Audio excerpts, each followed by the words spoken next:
Well, they kind of wore togas in Rome. It's a tunic, dude. Don't disrespect me like that. He said it's a tunic. And also, guess what? I got a knife. Oh shit! Guess what? What? Gladiator 2, Holy baby. shit. Ha ha ha ha. 1, 2, 3, 4. These boys only want the best stuff. They want the cream of the crop. They don't want none of that Michael Bay shit. They want the shit that pops. Oscar bait, black and white. Maybe something French.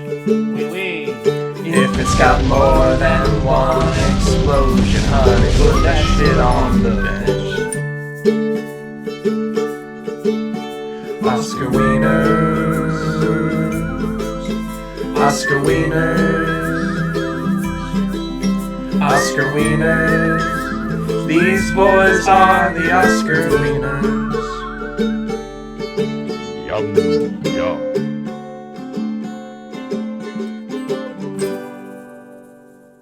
Oscar Wieners. I'm gonna wield this for the whole show. So my points better come across. Points, Okay. meaning literal point. Wood or steel, a point is a point. Remember when he said that? That was pretty cool. That was I'm not gonna fucking lie. I sick. was sitting in my seat being like, it's so good that it feels like it didn't come from this movie. Not that sounds like an insult, but it really is like, it's one of those lines. It's like, oh, that's so good. What's that from? Oh, Gladiator 2. For some reason. Yeah, I mean, but even the first Gladiator, like, I know, like, that has some famous lines, like, "Are you not entertained?" or whatever. Has the fan thing. But I wouldn't describe, like, Gladiator definitely doesn't come up in the conversation of, like, all-time great banger lines in a movie. I feel like Are You Not Entertained is up there. Yeah. I get people yelling that to me on the street all the time. And I'm like, Yeah. it's enough. It was 25 years ago. You're always telling me how people are screaming that at you. Yeah. Need to move to a different neighborhood. I know. It's just, there's a new, I just moved to this new neighborhood and like they're just obsessed with 2000s era flicks. It's insane. Should we just start? I mean, we've kind of already started. Yeah. Um, Let's make it official. Welcome to Oscar Wieners, Hi. the only show on the internet where Hollywood's biggest night is 24/7. Except tonight. Except Right? tonight. Yeah. I'm Bo Burnham. I'm Paul Mezcal, actually. Welcome to the show. No, I'm Michael Hesander. Hi. And this is a show where every week we pick a Best Picture winner at random and try to figure out if it's Best Picture worthy. Well, usually it is. Oh, don't you rug pull me like this. I don't know how many episodes was it? Maybe 30 episodes ago. We discussed the Best Picture winning Gladiator from the year 2000. That's right. And we kind of had to come together again to talk over the 25 years later squeakquel. So we're talking about Gladiator 2. Cool. I'm glad we are. Directed by Ridley Scott, starring, Tell me. I'll tell you, Paul Mescal as Lucius Verus Aurelius. He's the son of Maximus, Russell Crowe's character from the original film. Spoilers? I feel like we gotta say. Spoilers for Gladiator 2, sorry. I feel like that's fine. I mean, you're gonna. I feel like most people, you kind of know that going in, I would think. All the Glad heads out there knew. Like, I was sitting in my seat being like, this is not new news. But they had revealed it in the film as if it was a breakthrough. I guess, because I remember when we recorded that first episode, I remember kind of talking about like I went through just looking at the production history and like all the sequels they tried to make in the last 25 years. They always came back to this idea of like, this kid was Maximus's son with, what's her name? Connie Nielsen's character, Lucilla. Right. And even in the movie, there's like hints of it, but it's never fully confirmed. And it's like this movie just canonizes it completely. It's like that's just what happened.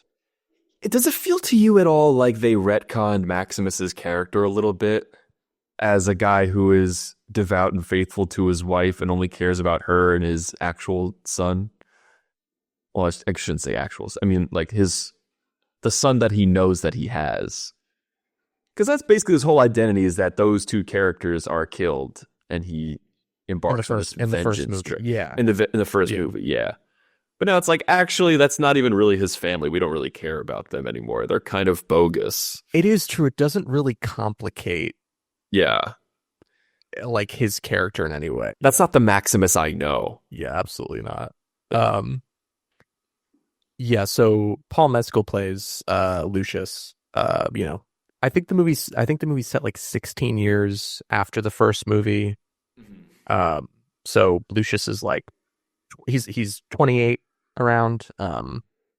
He's gladiating age. Yeah, he was cast off, right? Like kind of the movie sort of fills in the gaps of like what happened immediately following Gladiator. So it's like Lucilla fearing that people would kill Lucius because he's so young and he's the heir apparent to Rome. Right. She's like, I can't really protect this kid, so I'm going to send you away. And then, hopefully once you're grown, you can return and then have your rightful seat at the throne. But Rome's gotten kind of wacky. It's got pretty zany, yeah. It's run by two little twin freaks.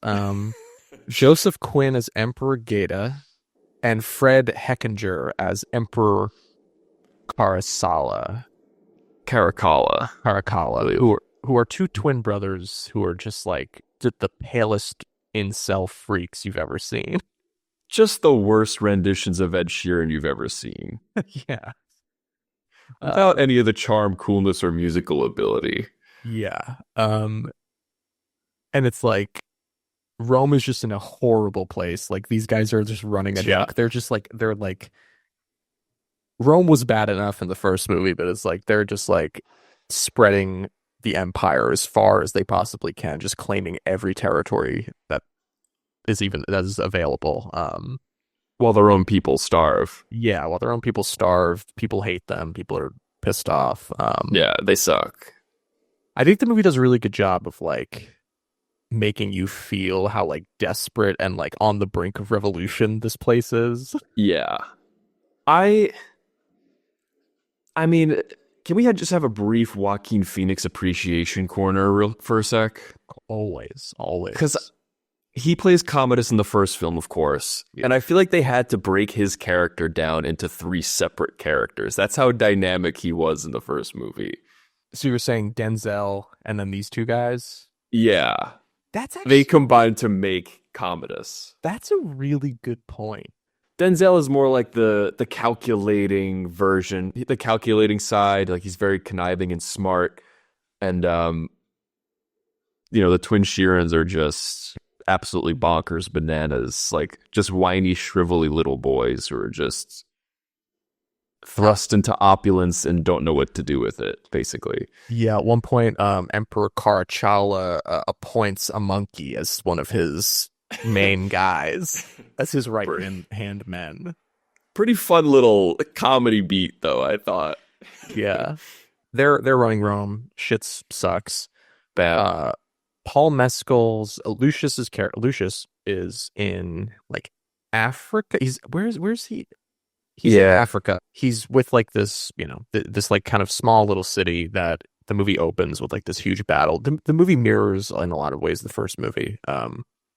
And the movie opens with this huge battle with the Romans. Pedro Pascal's character is leading the Romans. He plays General Acacius. Yeah, Marcus Acacius.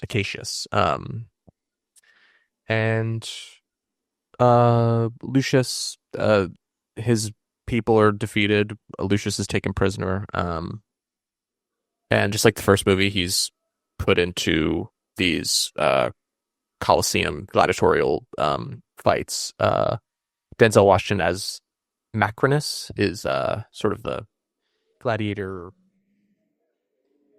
agent.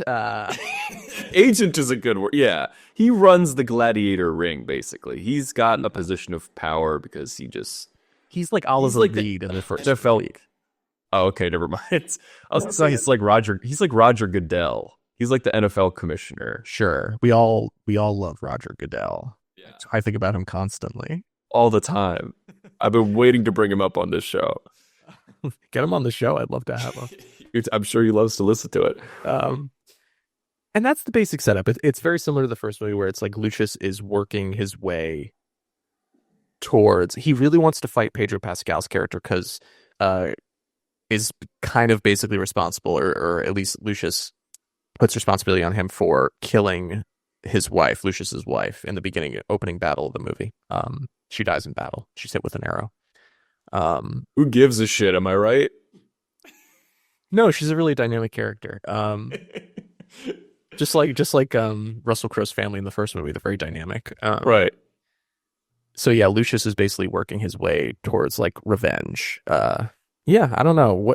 What are your feelings on the first movie in retrospect? Like have they grown? Have they sort of dwindled? And then also, what was your experience watching this movie? I do appreciate that Ridley took our notes into consideration and made some changes for G2.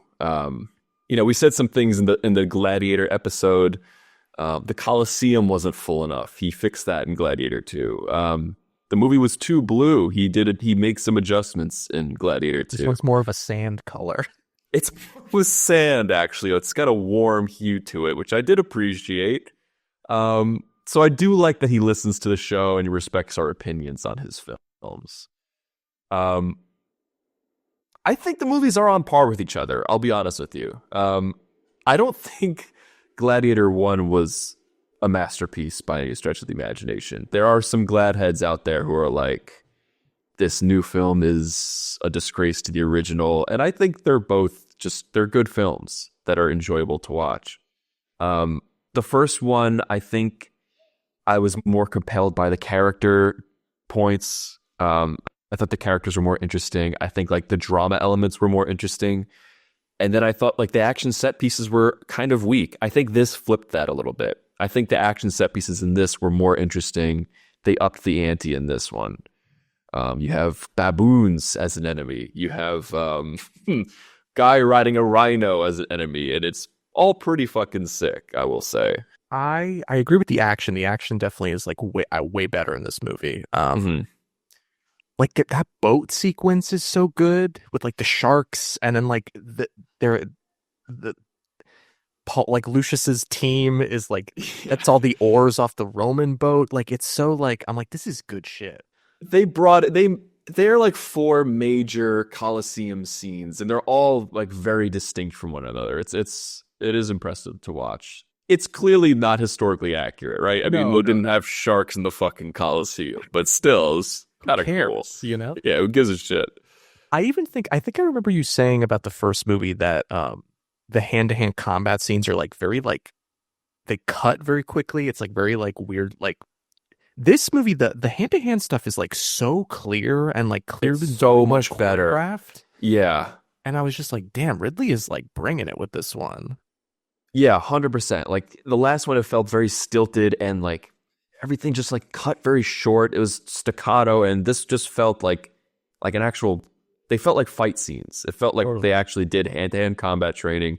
They probably had time for it in this one, whereas Gladiator 1 was a fucking mess and somehow won Best Picture because they had tigers they needed to shoot. This one this one they just CGI'd the rhino because that's easier. Yeah. He did have. I did appreciate that they had a little like a long shot of tiger in a cage in the Colosseum tunnel. I'm pretty sure that had to have been a nod, right?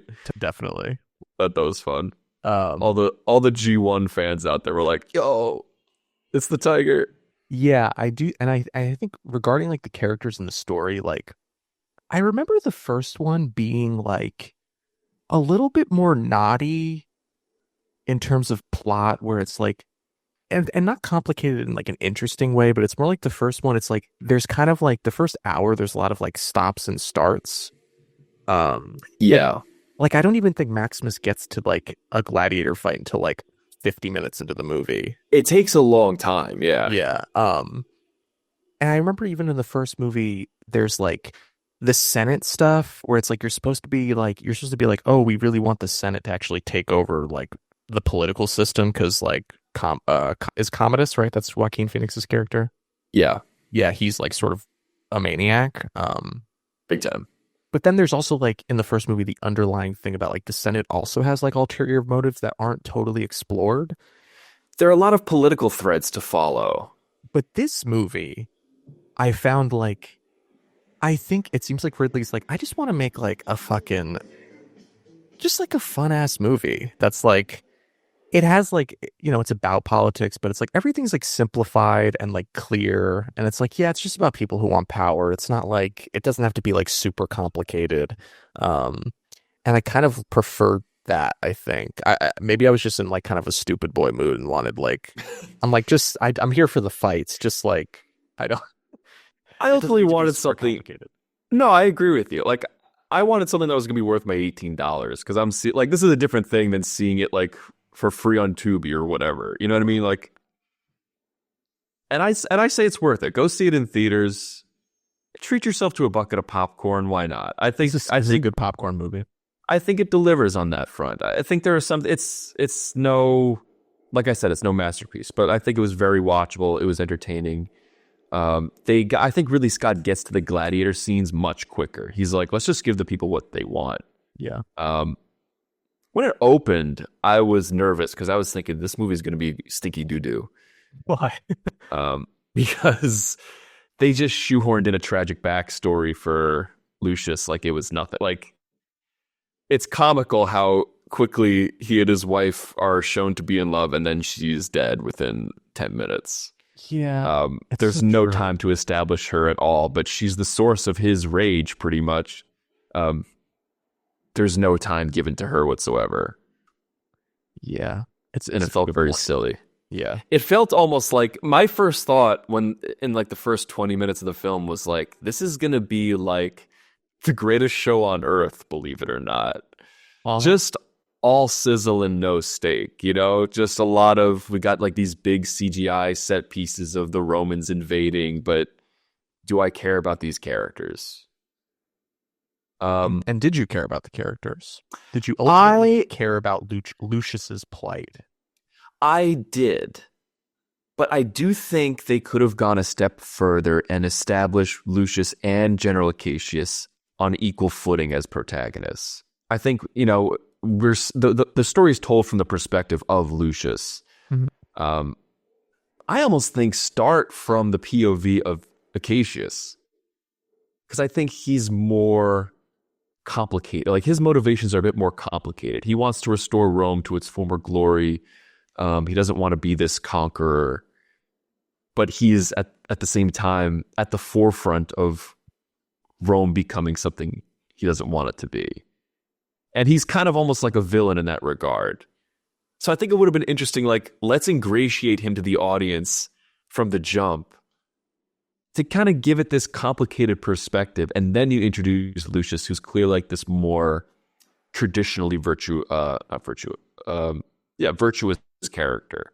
Or if you want to get even crazier, you put it from the perspective of Lucilla, and have her be a surprise main character, because she's the only one who has connections to both Lucius and Acacius. And I think that could have been an interesting play as well, but yeah, he just went with, let's just make Lucius a hero. And that's fine. But it was fine. You know what I mean? Yeah. Not to keep comparing to the first movie, but obviously it's a sequel and there's a lot of structural parallels. I remember in the first movie, towards the end, like, you think there's Maximus is going to suddenly, I forget why, but it's like he's suddenly going to get command of like 1,000 troops that are just like on standby. Like, his troops have been waiting, and he's going to get broken out of prison and then go to them, and then they're going to reclaim Rome. And that shit doesn't work. It doesn't work, which I kind of liked in the first movie. I was like, oh, I kind of love that that's like subverted, because you think it's going to be like this huge battle, and it's like, no, it's like, yeah, it's similar to this movie, but like this movie, Acacius, right? That's Pedro Pascal. Yeah. He has this whole plan with Lucilla he's like, I got 5,000 troops. It's literally the same thing. He's like, I got 5,000 troops.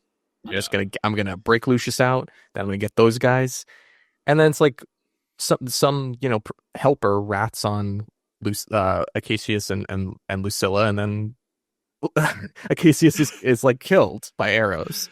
And in this movie, it felt sort of like almost like anticlimactic because like you're saying, like there could have been so much more tension if Lucius and Acacius had to like work with each other during the movie. Whereas like they're kind of at two ends, and then eventually they meet in the middle in one scene where it's like, oh, they both, or at least Lucius understands where Acacius is coming from now. And that like he's a representative of Lucilla who also wants to help, and like they want to like remake Rome, like Lucius wants to remake Rome. It just like, I think there could have been more juice there, or there is juice there, and they just don't squeeze, they just kind of let the juice sit out. Yeah, they let that orange just ripen a bit until you think it's gonna burst, and it doesn't. Yeah. Yeah, I would have liked to see them actually in the Colosseum as true enemies. Where Lucius is like this is the target of his rage. Like he is responsible for the death of his wife and his compatriots. Yeah. Sounds like Rome's coming for you right now. You got those sirens. Dude, Rome is up my ass right now. They are banging down the door. I got this sweet tunic. I ganked this from some fucking gladiator. I got it from the fucking Praetorian Guard, actually. They say Praetorian Guard so many times. Me too. It's almost like they paid for the right to use it, and they're like, by God, we're gonna fucking say it. We got this option from fucking Italy for this. Yeah, we had to pay the Italian ambassador 7,000 euros to say this.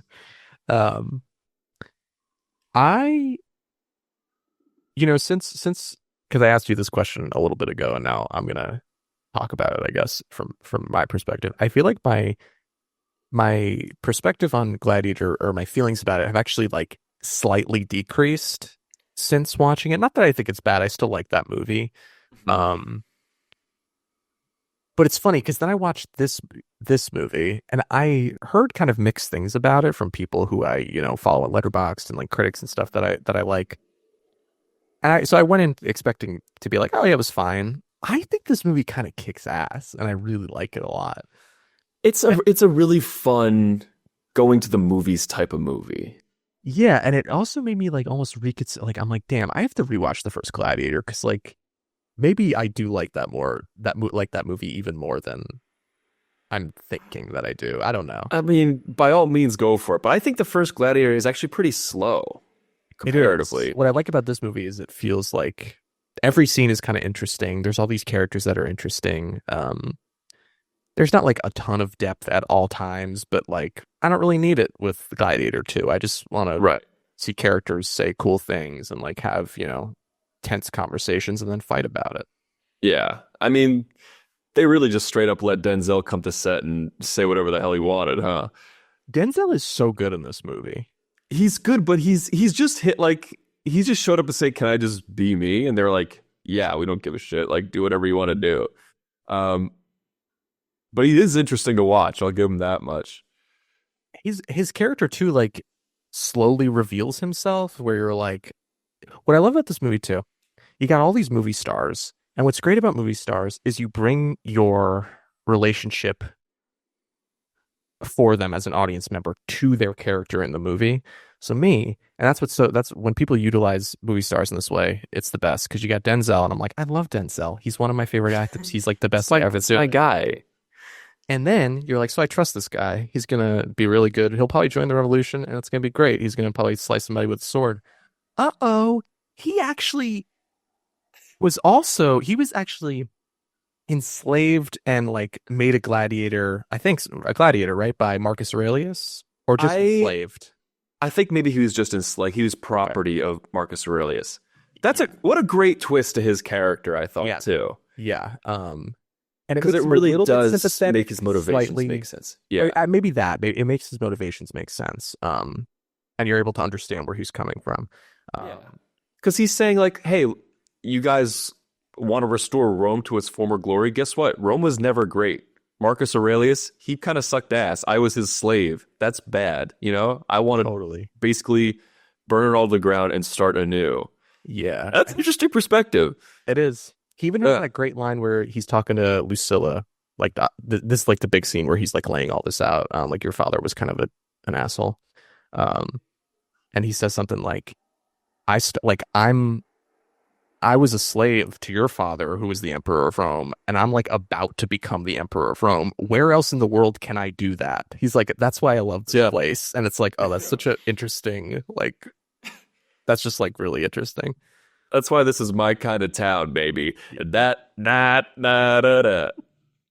Yeah, and then Lucius and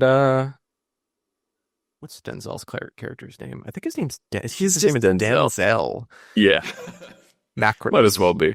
Yeah, so Lucius and Macronus then like have like this cool fight, flanked on both sides by like 5,000 person armies at each of their commands. Yeah, again, this movie culminates in a fight to see who becomes emperor. Yeah. just fucking insane. Yeah.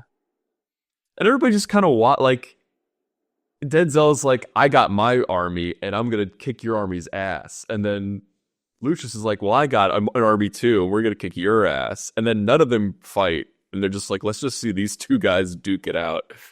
It is such like movie shit, but at the same time, I totally buy it because it's like, well, the Roman army that is like loyal to these two crazy emperors, like they also don't like the way Rome is. Like for sure, nobody's having a good time. So you totally buy that they'd be like, I don't know, let's see what Lucius has to say. Maybe he has a better plan for this place. Yeah. I mean, this is also the times of bloodline being an important defining characteristic if you're going to rule. Did you expect Russell Crowe to come back for like a little cameo? So much. And he really should have. Like the ending, the very last scene is very weak in my opinion. It left me, I was a little bit confounded by it. I was like, what? Describe it to me. So he's just standing in the Colosseum, I guess just ruminating about his newfound emperorship. He kills Denzel. He's like, I'm the emperor of Rome. Yeah. Yeah. He slices off Denzel's hand in the one time where they brought back some slow-mo, some classic 2000s era slow-mo as an homage.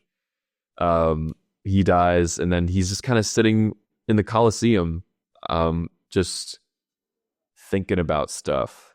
And then the last shot is Maximus's hand across the wheatgrass. Russell Crowe's chunky hands. Yeah, and I'm like, it just felt like such a weak homage to the original. Do you have any final thoughts on Gladiator 2? Gladiator :2. It's nice. Thank you for that clarification. No, not really. I think, this is a rare occurrence in that this is a movie that's, by the time this comes out, this will still be in theaters. Yeah. I think go see it. It was a fun watch. The theater I saw it with was fun. There's a scene where that one random old lady eavesdrops on them, hatching their plan. Yeah. Just kind of like lurking in the corner, like, and then somebody in the theater is just like, and then the whole place just became a bunch of giggle monsters. That's really funny. It was pretty fun. It was just so nice seeing a movie from an old son of a bitch, Ridley. He just knows how to make a movie. He knows how to stage shit. Yeah. It feels, I know there's a lot of CGI and stuff, but it's like there's sets, there's costumes. People obviously worked really hard to like make it look really good. Yeah. And the scene where Lucius gives his speech at the end fucking looks great. He's just standing in front of that statue and like the light is streaming in and all the other gladiators are in there. Yeah. Looks great. No, you're right. Looks kick-ass. Yeah, this movie I think is great.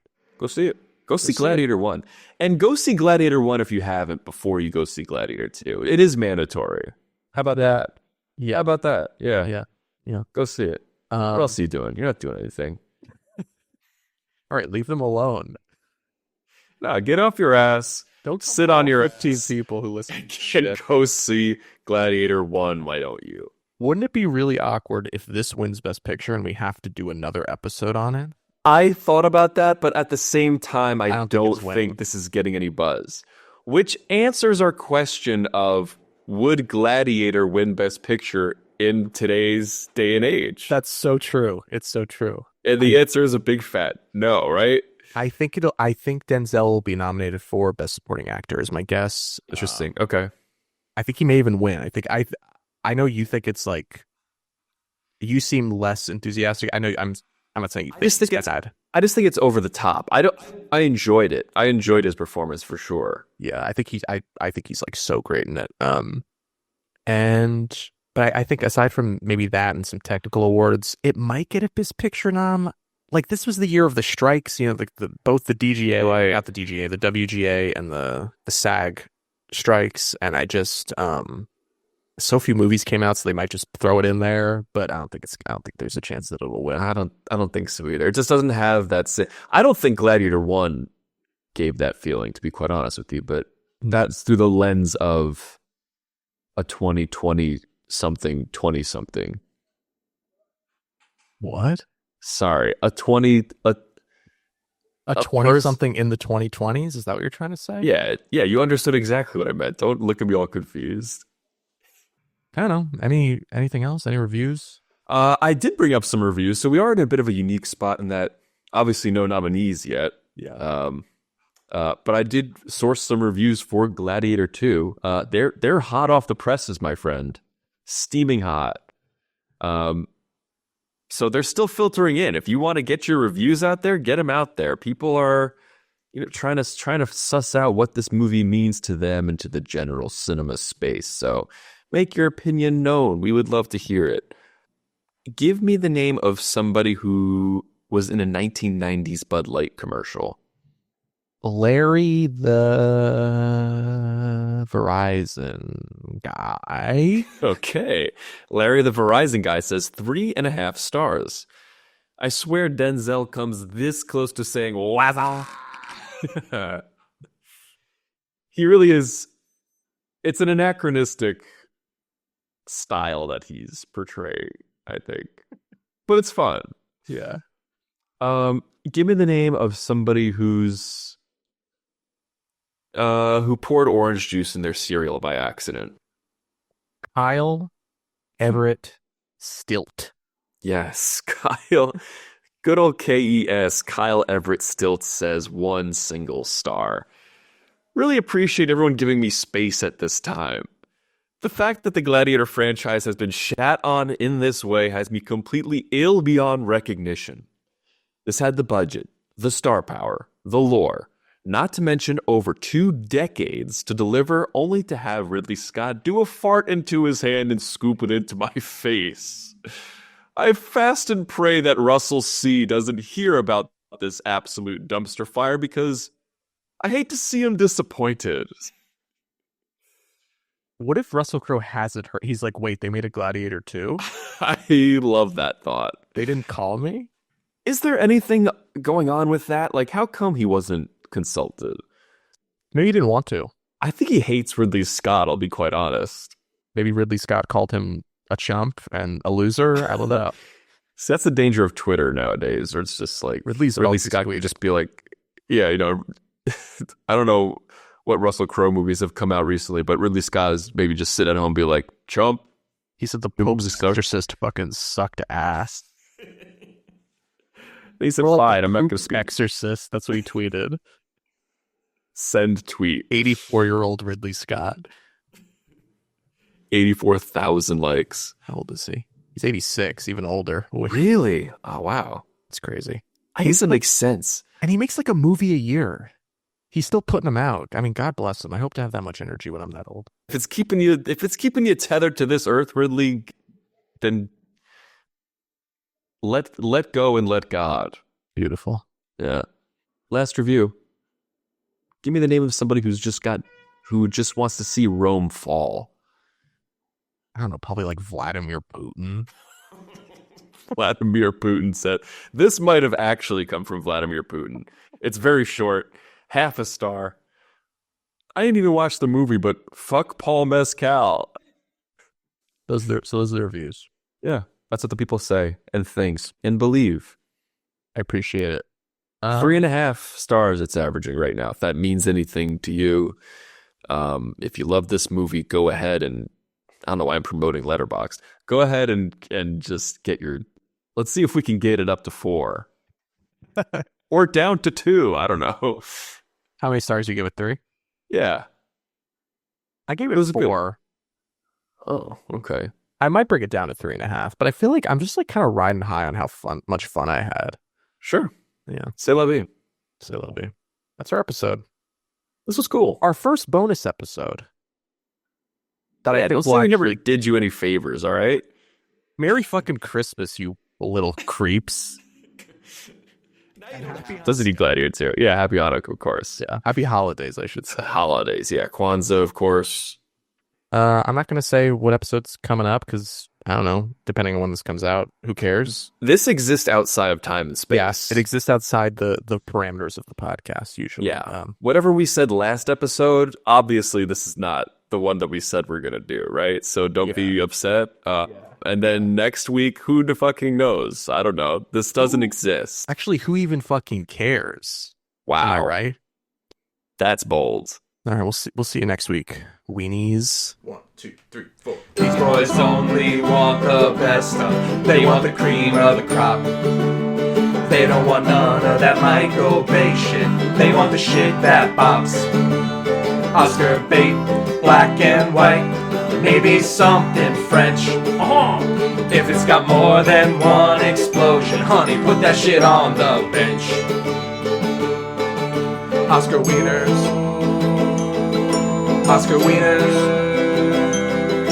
Oscar Wieners. These boys are the Oscar Wieners.